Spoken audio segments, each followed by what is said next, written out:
Hello everyone, काल आपण हा पुढचा भाग बघितला होता. पुढचे टक्स, योगपट्टी आणि हुक आणि आयची पट्टी हा एवढा भाग आपण काल स्टिच केला होता. त्याच्या पुढचा आज आपण स्टिच करणार आहोत. आता हा जे टक्स मार्क केले आहे आपण आधी स्टिच करून घ्यायचे आणि मागचा गळा कट करायचा आहे. तर मागच्या गळ्याचं मार्किंग आपण केलेलं नाही आहे, आपण हे डायरेक्ट पण करू शकतो कटिंग. हे डायरेक्ट कटिंग कसं करायचं हे मी तुम्हाला दाखवते. आता ही शोल्डर पट्टी आपण किती घेतली होती ही आधी कन्फर्म करून घ्यायची, कारण पुढचा आणि मागच्या शोल्डर पट्टीचा ही पट्टी सेम आली पाहिजे. पुढची मोठी मागची छोटी किंवा मागची मोठी पुढची छोटी अशी जर घेतली तर आपल्याला शोल्डर जॉईन करायला जमणार नाही, कमी जास्त होईल शोल्डर. म्हणून ही शोल्डरची पट्टी जी आहे ही दोन्ही सेम आली पाहिजे. आता मी एकावर एक शोल्डर ठेवलं आहे, तुम्ही हे मोजून त्याच्यावर माप टाका किंवा ही पट्टी एकावर एक ठेवली तरी सुद्धा चालेल. आता हे इथून असं मार्किंग करून घेतलं आहे इथे. त्यानंतर मागचा गळा 9 इंचाचा होता. जसं आपण अंगावर मेजरमेंट घेतो 9 इंचाचं, तसं क्रॉसमध्ये मार्किंग करायचं आहे 9 इंचावर. तर हा थोडासा ब्रॉड घ्यायचा होता हा गळा, कारण मला थोडं ब्रॉड गळा आवडतो. तुम्हाला जर नॅरो आवडत असेल, जस्ट यू शेप पाहिजे असेल तर ही लाईन सरळच घ्या आणि जस्ट असा यू शेप द्या. पण आजकाल यू शेप कोणी घालत नाही, थोडासा ब्रॉडच त्यांना सगळ्यांना आवडतो. थोडा स्मार्ट लुक येतो त्यांनी. याला गोल गळ्याचा आकार दिलेला आहे.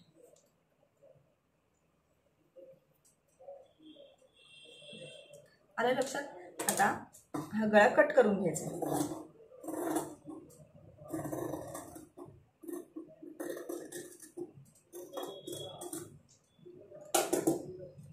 गळा कट झाल्यानंतर आता आपण आधी मागचे टक्स शिवून घेऊयात. हे जे टक्स आहेत, जसे आपण पुढच्या भागाचे टक्स शिवलेत सेम त्याच पद्धतीने आपल्याला मागचे 2 टक्स शिवायचे आहेत. ही सेंटर लाईन अशी फोल्ड करायची आणि खाली हे एकावर एक आलं पाहिजे व्यवस्थित, आणि खाली लॉक करायचं आणि शिवून झाल्यावर वरती लॉक करायचं.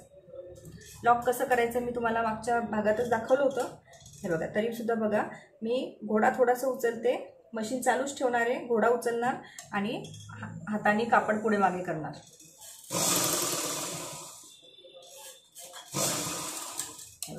लॉक झालंय.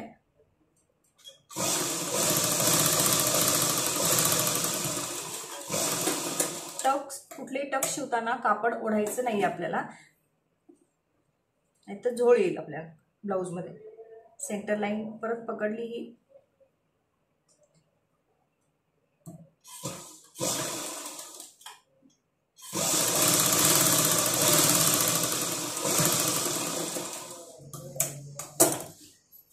अशा पद्धतीने हे आपले मागचे टक्स शिवून झालेले. आता मागची कंबरपट्टी आपल्याला जॉईन करायची आहे.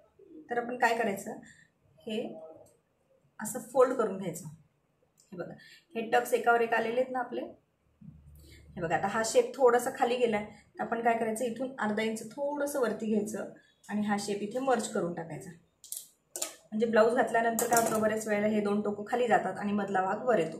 ते असं होऊ नये म्हणून आपण हा भाग असा कट करायचा. आला लेवलला. खूप पण जास्त करायचं नाही, नाहीतर मग आपल्याला हा भाग कमी पडेल. हे झाल्यानंतर आता आपण शोल्डर्स जॉईन करून घेऊया. आधी आपण मागचा भागला कंबरपट्टी जोडून घेऊया. तर कंबरपट्टी कशी घ्यायची, हे जेवढं माप आहे तेवढंच माप घ्यायचं आहे आणि विड्थला 1.5 इंचाची पट्टी घ्यायची. तर याच्यामधूनच मी काढते. ही 1.5 इंचाचीच पट्टी आहे, याच्यामधून कट करते मी कापडाला.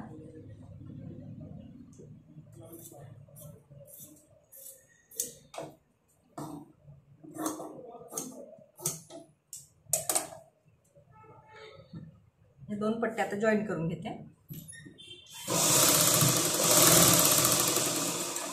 या पट्टीला सुद्धा मी लॉक करून घेतलंय. बघितलं असेल तुम्ही, लक्षात येईल. दोन्ही साईडला लॉक केलेलं आहे मी. तर ही बसतीये का बघूया त्याला, का कमी पडतीये. हां, बसतीये बरोबर. आता आपण ही 1/2 इंच सोडून टिप मारून घेणार आहोत.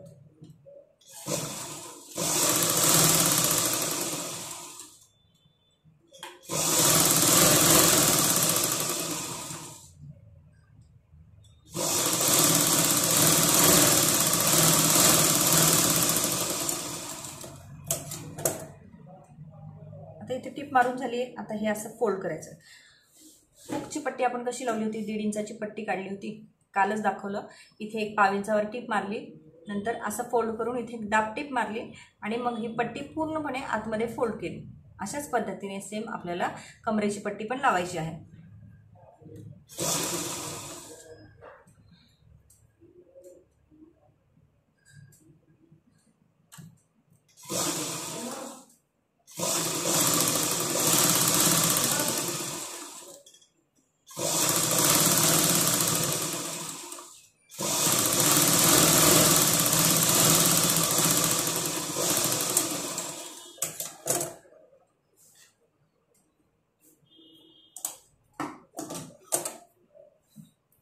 ही पट्टी झाल्यानंतर आता हा ब्लाऊज उलटा करायचा आहे आणि ही जी पट्टी आहे अशी छोटीशी फोल्ड करून पूर्ण जी पट्टी 1.5 इंचाची आहे ती आतमध्ये फोल्ड करून टाकायची आणि याच्यावर एक मोठा टाक्याने स्टिच करायचं. म्हणजे आपल्याला इथे हेमिंग करायची आहे, हातशिलाई करायची आहे आणि ती हातशिलाई केल्यानंतर आपल्याला ही टीप उसवून टाकायची.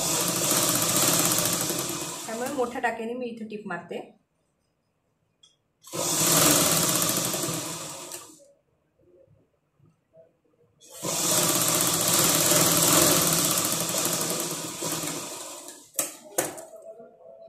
हा झाला आपला मागचा भाग रेडी. आता इथे हेविंग केल्यानंतर ही टीप तर आपली निघून जाणार आहे, त्यामुळे वरती कुठलाही दोरा दिसणार नाही आपला. आता मी त्याला हेमिंग करताना मॅचिंग दोऱ्याने करेल. हे केवळ तुम्हाला दिसून यावं म्हणून मी थोडा डिफरंट थ्रेड घेतला आहे. आता हे बघा, या भागाला आपल्याला पुढचा भाग जोडायचा आहे, शोल्डर जोडायचे. हा सरळ भाग आहे, सरळ भागावर हा सरळ भाग अशा पद्धतीने ठेवला की ही आय पट्टी इथे सेंटरला आली पाहिजे आणि ही शोल्डर अशा पद्धतीने जोडून घ्यायचं. आणि इथे सुद्धा हा साईडचा भाग आहे. चुकून कधी कधी काय होतं, हा भाग इथे जोडला जातो, हा साईडचा भाग येतो सेंटरला आणि आपला हुकलूकचा भाग जातो साईडला. ते चुकीचं होतं. त्यामुळे आधी चेक करून घ्यायचं की सेंटरला आपला आयची पट्टी आली पाहिजे. आय किंवा हुकची पट्टी जी आहे त्या पट्ट्या सेंटरला आल्या पाहिजे आणि अशा पद्धतीने हे शोल्डर जोडून घ्यायचं. आता शोल्डर जोडताना कधी कधी काय होतं, बऱ्याच वेळेला थोडं कमी जास्त होतं, शोल्डर कटिंगमध्ये होऊ शकतं. मग काय करायचं, कटिंग करताना तर आपण 5-5.25 इंचाचं शोल्डर बघूनच कट केलेलं आहे, दोन्ही एकत्रच कट केलेत.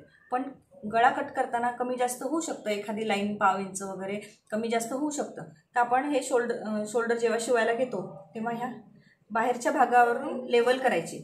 मग आतमध्ये किती कमी जास्त असेल बघा, आता इथे कमी थोडंसं, पुढचा भाग कमी आहे, मागचा भाग थोडा जास्त आहे, तर इथे लेवल करायचे. आणि जर इथे काही उरलं तर आपण हा गळ्यामध्ये कट करू शकतो. इथून कापायचं नाहीये, नाहीतर मग शोल्डर कमी पडतील. ह्या शोल्डरच्या साईडला दोनही भाग सेम ठेवायचे, लेवल करायचे आणि मग शिवायला घ्यायचं. आता अगेन इथे लॉक केल्याशिवाय शिवायचं नाही, नाहीतर शोल्डर उसळून जातील.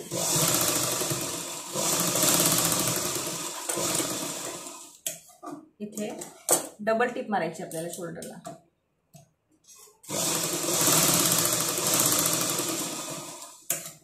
हे झालं एक साईडचं. आता ही दुसरी साईड शिवायची. ही देखील अशाच पद्धतीने हुकलूकची सेंटरला आली पाहिजे पट्टी, हुकलूकची पट्टी सेंटरला आली पाहिजे. आणि त्याच्यानंतर हे शोल्डर देखील बघा, हे इथे लेवल केली शोल्डरची आणि इकडे जेवढं उरेल किंवा नाही उरलं तर बेटर, पण जर उरलंच तर आपण ते कापू शकतो.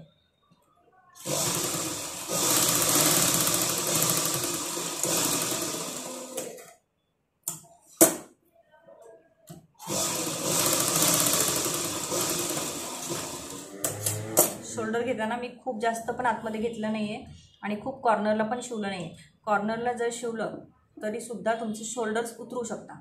त्याला इनफ मार्जिन दिलेलं आहे आपण स्टिचिंगमध्ये जेव्हा कटिंग केलं त्यावेळेला. त्यामुळे एवढं 1/2 इंचाचं पूर्ण मार्जिन हे शोल्डर शिवण्यातच द्यायचं आहे, म्हणजे आपलं शोल्डर पॉईंटवर परफेक्ट बसतं, ते शोल्डर्स उतरत नाहीत, लूप होत नाही. आता हे झालं आहे. आपल्याला आता स्लीव्ज जॉईन करायचे आणि गळा शिवायचा.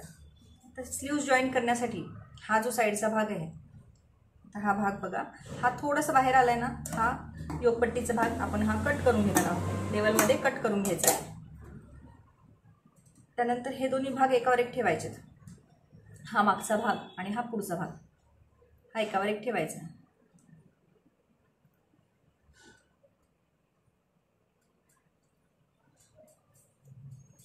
आणि हा जो भाग आहे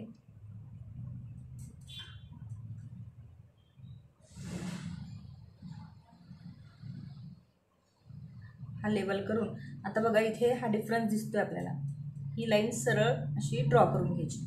ही सरळ लाईन ड्रॉ केल्यानंतर हा पीस काढायचा आहे आणि हे असे इथे मर्ज करून टाकायचं आहे आणि हा भाग कट करायचा आहे.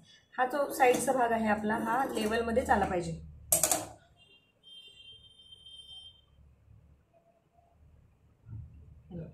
हा लेवलमध्येच आला पाहिजे आपला, त्यामुळे आपण एक्स्ट्रा झालेलं कापड कापून टाकलं. या भागाला या साईडला सुद्धा आपण असंच बघणार आहोत. हा भाग जर खालीवर झाला तर आपली स्लीव्ज लावल्यानंतर फिटिंगला सुद्धा तो भाग खालीवर होऊ शकतो. त्यामुळे इथे जे एक्स्ट्रा कापड होईल ते आपल्याला कट करून घ्यायचं. शक्यतो पुढचा भागच वाढतो कारण आपण योगपट्टी 1.5 इंचाची काढलेली असते आणि लावताना ती 2.5 इंचाची लावलेली असते. त्यामुळे ते पाव इंचाचा फरक इथे येऊ शकतो, अर्धा ते पाव इंचाचा. हे बघा आता हे दोन्ही भाग सेम झालेले आहेत. आता आपण इथे स्लीव्ज जॉईन करून घेणार आहोत.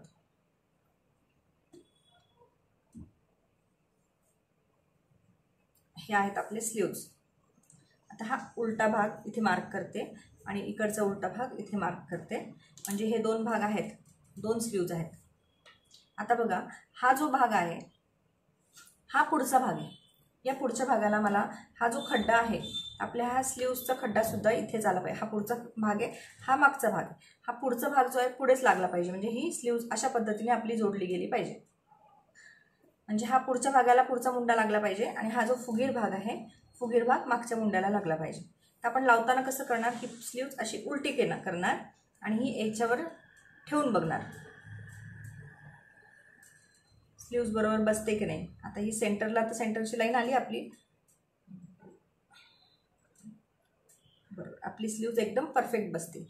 तर आता ही लावायला घेऊयात आपण. आधी ही लावून बघायची.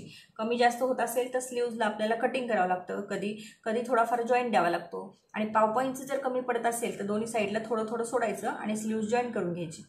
आता हे बघा ही स्लीव्ज इथून सुरुवात करूयात आपण आणि पाव इंच सोडून टीप मारून घ्यायची. आणि थोड्या थोड्या अंतरावरच तुम्ही सेटिंग करून घ्यायची. मग अशी सांगितल्याप्रमाणे एकदम तुम्ही सगळी सेटिंग करताल तर कापड पुढे मागे होऊन कापड सुटू शकतं आपल्या स्टिचमधून.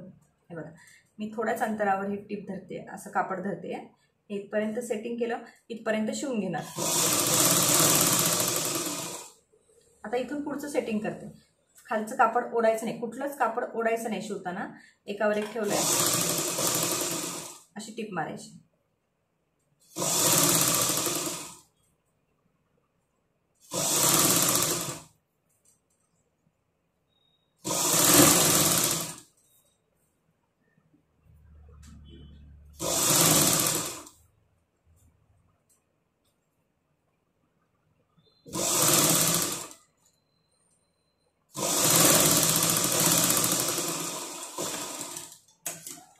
स्लीव्ज जोडून झाली आहे. आता याच्यावर आपण अजून एक टीप मारणार आहोत. डबल टीप मारायची त्याच्यावर.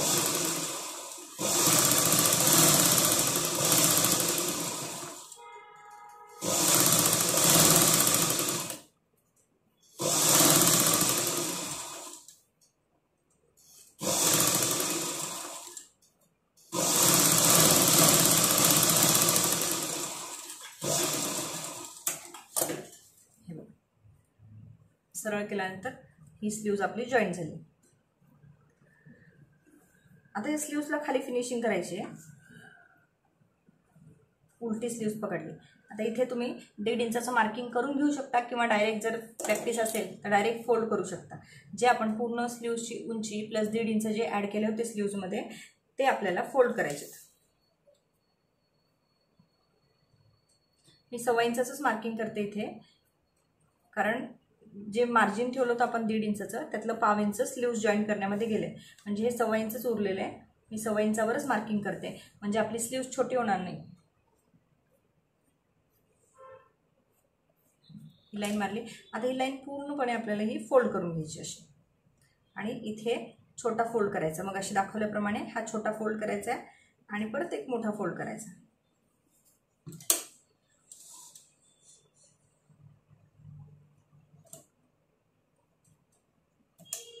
इथे देखील मोठा टाक्याने टीप मारून घ्यायची आहे आणि हेमिंग केल्यानंतर ही टीप उसळून टाकायची.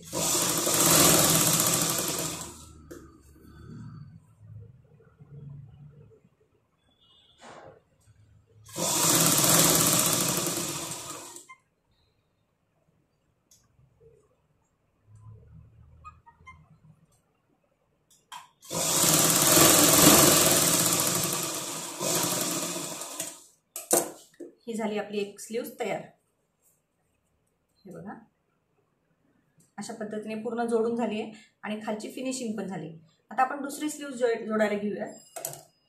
आता हा जो भाग आहे हा उलटा भाग आहे, तर आपण याला आधीच जरी मार्किंग करून शिवून घेतलं तर ती पद्धत दाखवते मी तुम्हाला। इथून 1.25 इंचाचं मार्किंग करायचं, जसं त्या स्लीव्जला केलं होतं तसंच इथे पण करायचंय, कारण 1.5 इंच जे मार्जिन ठेवलं होतं त्या 1.5 इंचातले 1.5 इंच आपली स्लीव्ज जॉईन करण्यामध्ये जाणार आहे, त्यामुळे उरले 1.5 मधले 1.5 गेल्यानंतर उरले 1.25 इंच। मग 1.25 इंच आपण खाली मार्किंग करून ते पूर्ण फोल्ड करणार आहोत। ते माप जर कमी जास्त झालं तर आपल्या स्लीव्जच्या लेंथमध्ये पण फरक पडणार आहे, त्यामुळे जेवढं आपण मार्जिन घेतलंय तेवढं शिवण्यामध्ये घालवायचं आहे आपल्याला। आता ही पट्टी अशी छोटा फोल्ड करून मोठे टाक्याने शिवलेले, मी मोठाच टाका घेतलाय।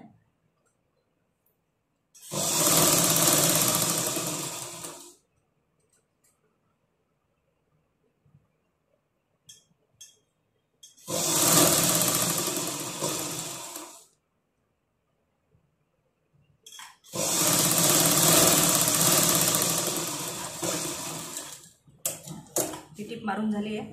आता इकडची स्लीव्स जॉईन करून घेऊया।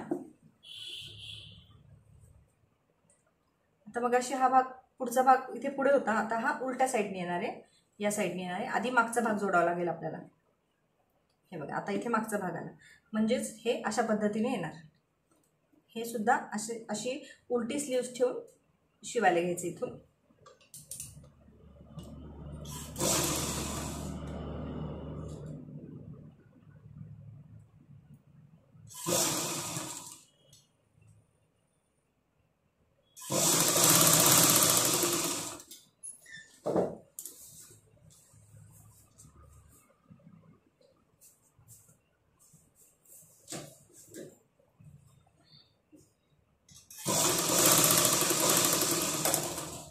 हे अंतर सगळीकडून सेम आलं पाहिजे, 1.5 इंचाचं अंतर सगळीकडे आलं पाहिजे आणि कुठेही ओढाताण करायची नाही आहे। स्लीव्ज जॉईन करताना किंवा कुठलाही भाग शिवताना ओढाताण करायची नाही।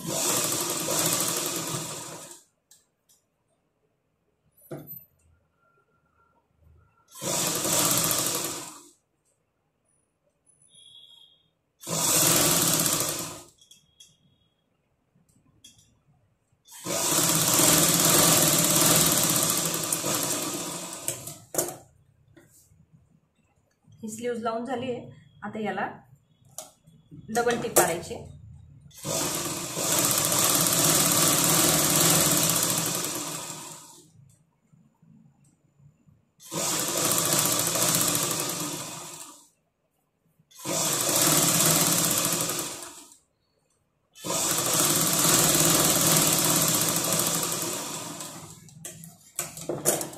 हे झाले आपले स्लीव्ज जॉईन करून।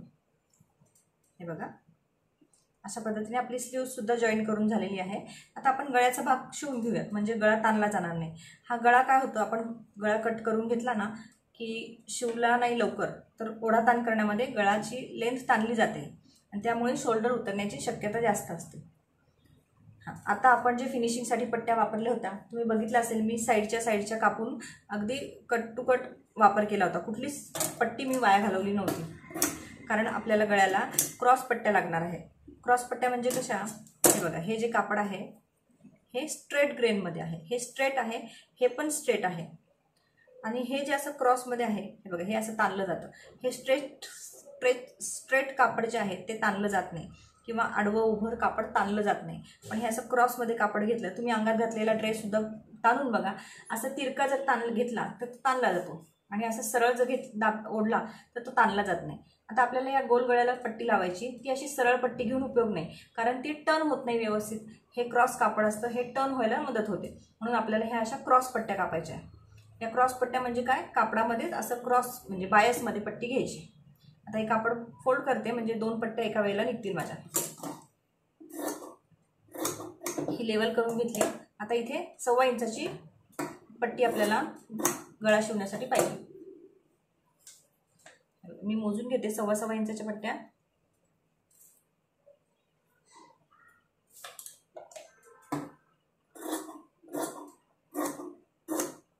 याच मापामध्ये आपल्याला 2-3 पट्ट्या लागणार आहे, कारण पुढचा आणि मागचा दोन्ही गळे आपल्याला शिवायचे आहेत.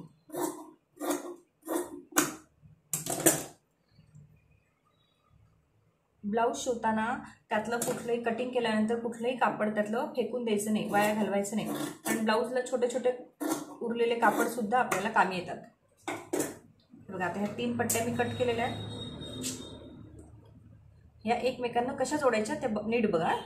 आता ह्या क्रॉस पट्ट्या कट केल्या, हे मधून कापून टाकते मी.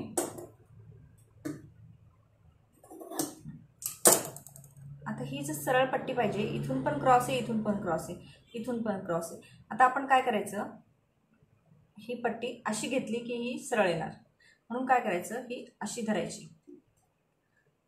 हा भाग वरती आहे आणि हा भाग खाली आहे. याचा हा भाग वरती आहे, हा भाग खाली आहे. मग काय करायचं, हा वरचा भाग या खालच्या भागाला जोडायचा आणि हा खालचा भाग हा वरच्या भागाला जोडायचा. हे असं तिरकं घेतलं. आता याच्यावरून एक टीप मारायची.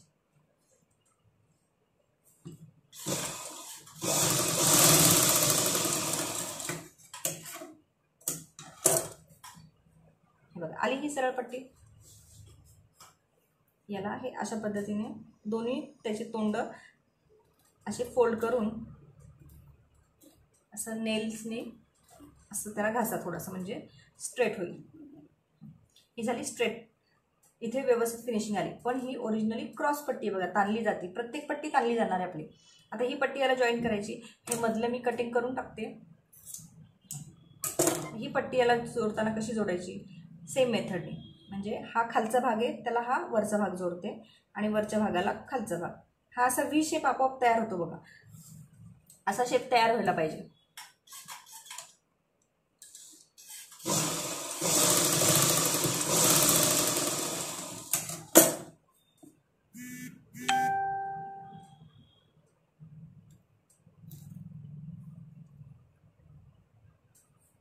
पुढचा भाग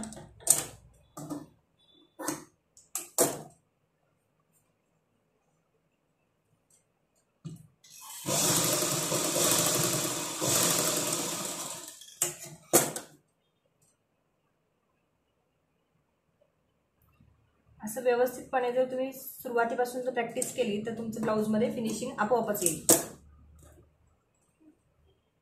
फिनिशिंगसाठी वेगळी प्रॅक्टिस करायची गरज पडणार नाही तुम्हाला. एक एक टिप मारताना ती लक्षपूर्वक आणि व्यवस्थित मारायची.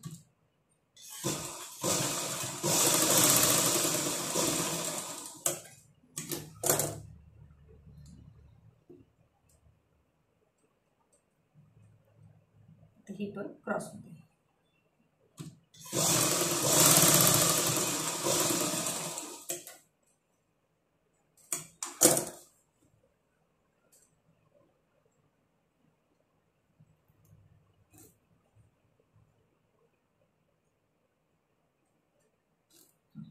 ही पट्टी आपली तयार झाली. तर जस्ट बघूया ही पट्टी पुरते का आपल्याला, का अजून एखादी पट्टी जॉईन करावी लागते. मी जस्ट लावून बघते, अंदाज घेते की ही पट्टी पुरेल का आपल्याला. पुरणार आहे ही पट्टी, बघा एवढी उरती. तर आता आपण गळा शिवायला घेऊया. हा एक पुढचा भाग ठेवलाय, ही उलटी साईड पट्टीची. तर याचं जे तोंड आहे हे मी थोडंसं कट करून घेते, स्ट्रेट करते. हे आतमध्ये फोल्ड करायचे. फोल्ड केल्यानंतर हे असं डबल फोल्ड करायचे. डबल फोल्ड केल्यानंतर ही पट्टी अशी याच्यावर ठेवायची. लॉक केलं की आता पूर्ण 5 इंच सोडून ही पट्टी शिवून घ्यायची आपल्याला.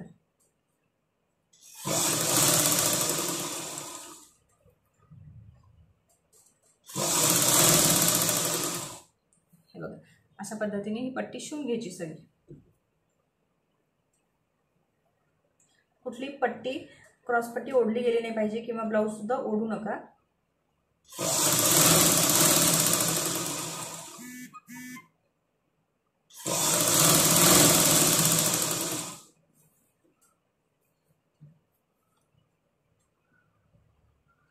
गळ्या शिवताना जर ओढाताण झाली तर शोल्डर उतरण्याची शक्यता असते. कधी कधी गळा लूज पडतो.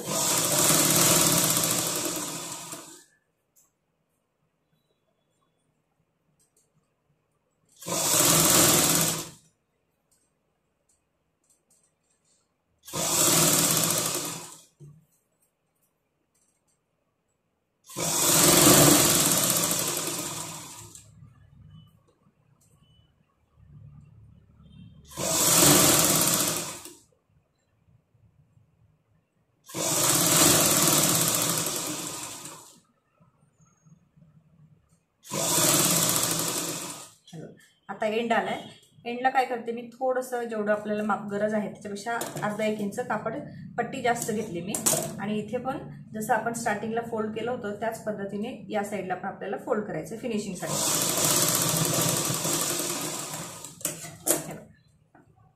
अशा पद्धतीने इथे सुद्धा फिनिशिंग केली आहे. आता काय करायचं, याला स्लॅश मारायचे क्रॉसमध्ये. स्लॅश का मारायचे, कारण हा टर्निंगचा भाग आहे, हा गोल गळा असल्यामुळे याला जर आपण स्लॅश मारले तर कापड थोडंसं फ्री होतं आणि आपल्या गळ्याला फिनिशिंग छान येते. कुठले टोकाचे गळे असतील किंवा गोल गळे असतील, असं राऊंडिशमध्ये असेल तर त्याला स्लॅश मारणं गरजेचं आहे.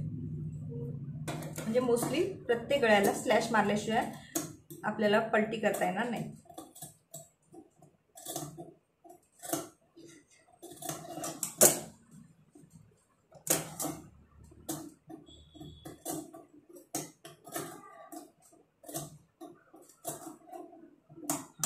सगळीकडे थोड्या थोड्या अंतरावर स्लॅश मारून झालेले आहेत. क्रॉसमध्ये ही टिप, हे जे स्लॅश आहे असे इनफ आतमध्ये मारायचे, ते आपल्या टिपवर पण आले नाही पाहिजे. व्यवस्थित स्लॅश मारायचे. अगदी छोटे छोटे मारले तरी त्याचा काही उपयोग नाही आहे. आणि खूप पण मारायचे नाही की ते आपल्या टिपेवर येतील आणि आपलं कापड फिसकेल तिथून. आता हे जे आहे ही पट्टी अशी फोल्ड करायची आहे आणि याच्यावर दाबटीप मारायची.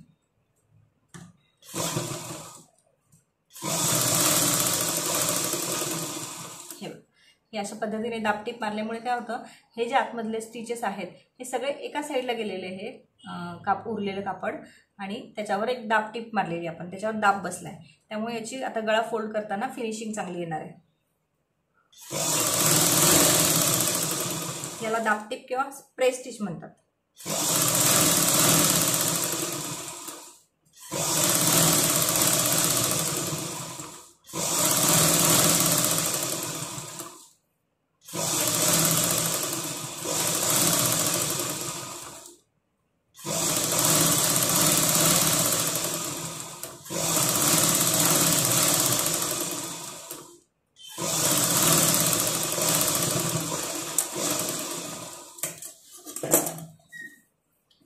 ही टिप मारून झालेली आपली दाबटीप. आता ह्या गळ्याची जी एक्स्ट्राची पट्टी आपण आता जॉईन केली होती ती आता पूर्ण आतमध्ये फोल्ड करायची. ती फोल्ड केल्यानंतर ह्याला आपल्याला हेमिंग करायची, हात शिलाई करायची. हे बघा आता ह्याला किती छान टर्न झाले बघा हा गळा आपला. याला व्यवस्थित स्लॅश मारलेत आपण. कुठेतरी झोळ आलाय का गळ्याला, टर्निंग पॉईंटला कुठेतरी झोळ दिसतोय का आपला, नाही दिसत आहे का, नाही, कारण व्यवस्थित स्लॅश मारलेत त्याला आणि क्रॉसपट्टी व्यवस्थित कापल्यामुळे हा टर्निंगचा पॉईंट जो असतो तो व्यवस्थित येतो. नाहीतर मग ह्याला असं झोळ येतो, असं कापड ओढलं जातं किंवा असं झोळ येतो. इथे हेपर्यंत आलं असेल लक्षात तुमच्या. आता आपण फिटिंग करायला घेऊया. फिटिंग करताना ही जी सरळ बाजू आहे, ह्या सरळ बाजूपासून आपल्याला ह्या सरळ भागावरून एक टिप मारून घ्यायची. हे बघा आता हे स्लीव्सचा जो भाग आहे, म्हणजे मुंड्याचा जो भाग आहे, हा पॉईंट या पॉईंटवर बरोबर बसला आहे. म्हणजे स्लीव्सची लेंथ सुद्धा बरोबर आहे आपली. एकदम कॉर्नरला टिप मारली आहे. ही टिप का मारली ते पण सांगते मी तुम्हाला.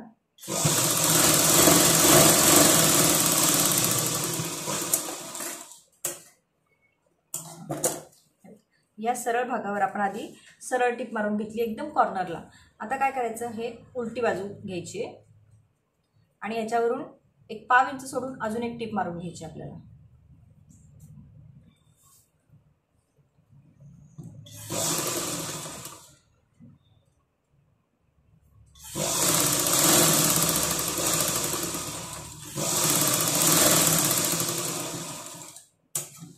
हे बघा इथे काय झालं, ही अशी टिप मारल्यामुळे एक तर ह्या आतल्या भागामध्ये फिनिशिंग बघा किती छान दिसते, आणि कॉर्नर हे साईडचे जे आपण फिनिशिंग केल्यामुळे ते दोरे निघणार नाही. साईडचे जे असतात हे असे दोरे निघत नाहीत. ही फिनिशिंग छान दिसते. म्हणून आपण ह्याला अशी आधी सुलट आणि नंतर उलट अशी टिप मारून घेणार आहोत. आता जिथे मार्किंग केलं ना, आता बघा इथे आपण मार्किंग केलेलं होतं कार्बन पेपरने. ही जी फिटिंगची लाईन आहे या लाईनवरच आपल्याला टिप मारायची. बघा पुढे आणि मागे दोन्ही साईडला लाईन आहे, आणि दोन्हीही लाईन्स एकावर एक येतात आहे. आपण आता फिटिंगची लाईन मारून घेऊया. तर स्लीव्सचा राऊंड मोजायचा आपला. स्लीव्सला आपण मार्किंग केलेलं नव्हतं, तर स्लीव्सचा राऊंड मोजून घेऊया. तो 12 आहे स्लीव्स राऊंड. हा इथे आला 12.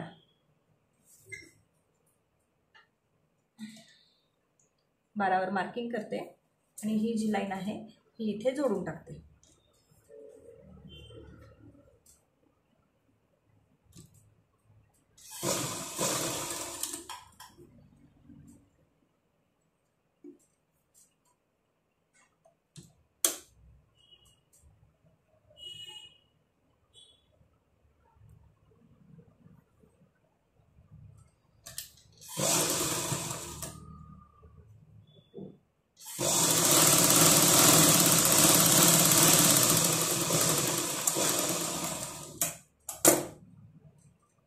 ही टिप मारून झाली आहे.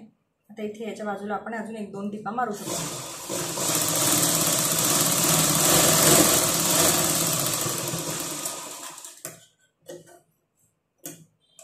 या साईडला देखील अशीच फिटिंग करून घ्यायची आहे. आधी उलट मग सुलट फिटिंग करायची आहे.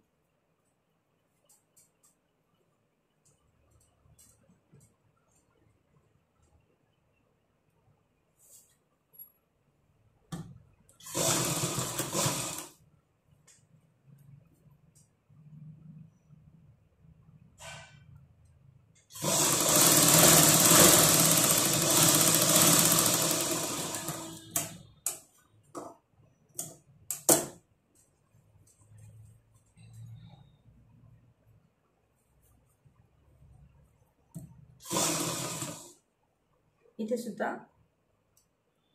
उलट भागावर एक टिप मार.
आता इथे अजून एक टिप मारते.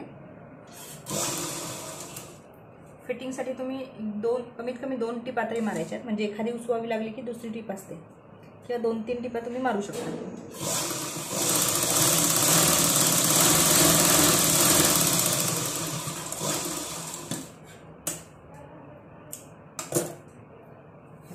आपला ब्लाउज रेडी आहे.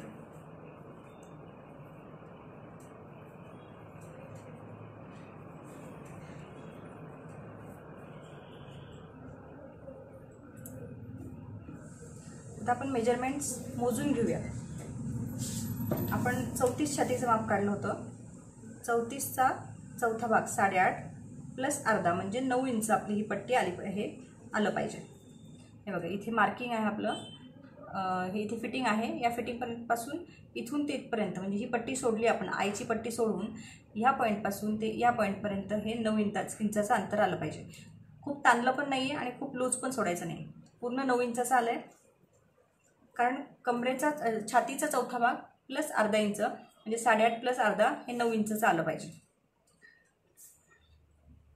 हे बघा हे सुद्धा अंतर 9 इंचचं आहे. म्हणजे आपलं हे छातीचं माप बरोबर झालं. आता कंबर मोजून बघूयात. कंबर किती 30 आहे आपली. तर ही पट्टी सोडून द्यायची कारण ही एक्स्ट्राची बाहेर निघालेली आहे. ही पट्टी सोडूनच सगळं माप घ्यायचं आपल्याला. तर या पट्टीपासून सोडून हे इथे बघायचं आपली 30 आहे का कंबर.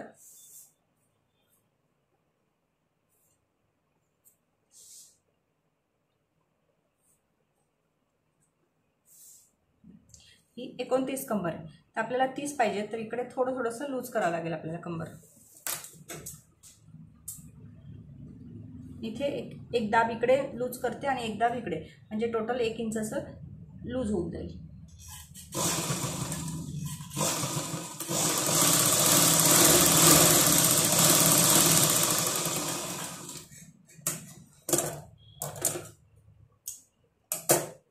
बघा, इथे 1.5 इंचाचं मार्किंग करून इथून मी टीप मारली आहे. आता ही आधीची जी टीप होती ती उसवून टाकायची. आणि ही टीप मारताना मी कशी मारली, ही अशी घेऊन ह्या लाईनला मर्ज करून टाकली, कारण छातीमध्ये आपलं माप बरोबर आहे. कमरेत थोडंसं लूज पाहिजे म्हणून फक्त कमरेपुरतं माप मी असं तिरकं घेतलं नाही आहे, थोडीशी मर्ज करून टाकायची ती, म्हणजे शेप बिघडायला नाही पाहिजे आपल्या ब्लाऊजचा. लगेच उसवून टाकते मी टीप.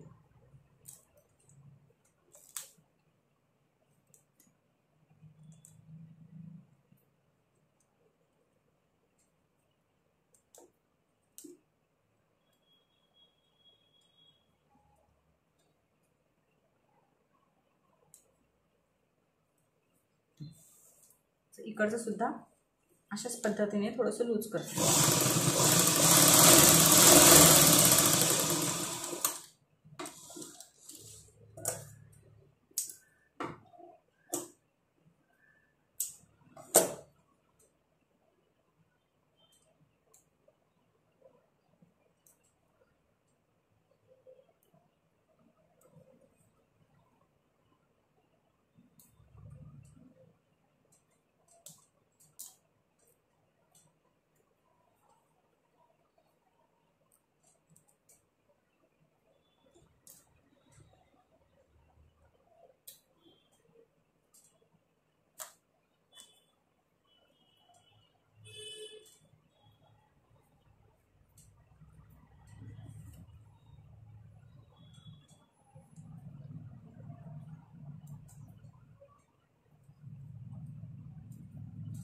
हे बघा, ही जी टिप घेतली होती मी इकडची, ही मी इथे मर्ज करून टाकली, आपल्या चेस्टच्या लाईनमध्ये मर्ज करून टाकली.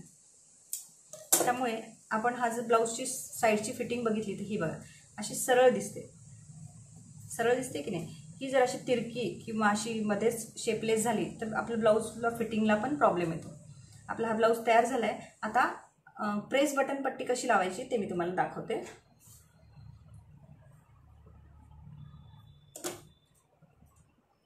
ही पट्टी 1.25 इंचाची पट्टी अंदाजे काढून घ्यायची. त्यानंतर याला अशा पद्धतीने दोन्ही साईड फोल्ड करून टीप मारून घ्यायची आहे. असं करून हे असं.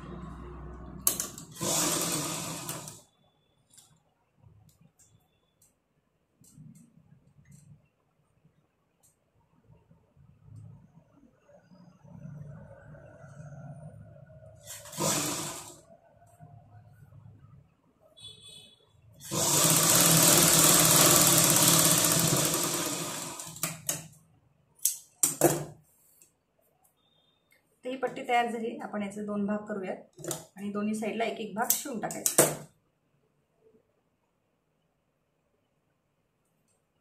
हे बघा, ही जी शोल्डरची पट्टी आहे आणि हा जो आपण स्लीव्ह जॉईंट केलाय तिथे या भागाला ही पट्टी अशी जोडायची आहे. आणि इथे जी स्टिच आहे त्या स्टिचवर आपल्याला अजून एक स्टिच मारायची, एक डबल ट्रिपल स्टिच मारायची, म्हणजे थोडक्यात लॉक करायचं आपल्याला. आलं लक्षात. आता या साईडला देखील तसंच करायचंय. अशी पट्टी ठेवून याच्यावरून टिप मारायची. चांगले 2-3 टिपा मारल्या म्हणजे ती पट्टी निघून पडणार नाही.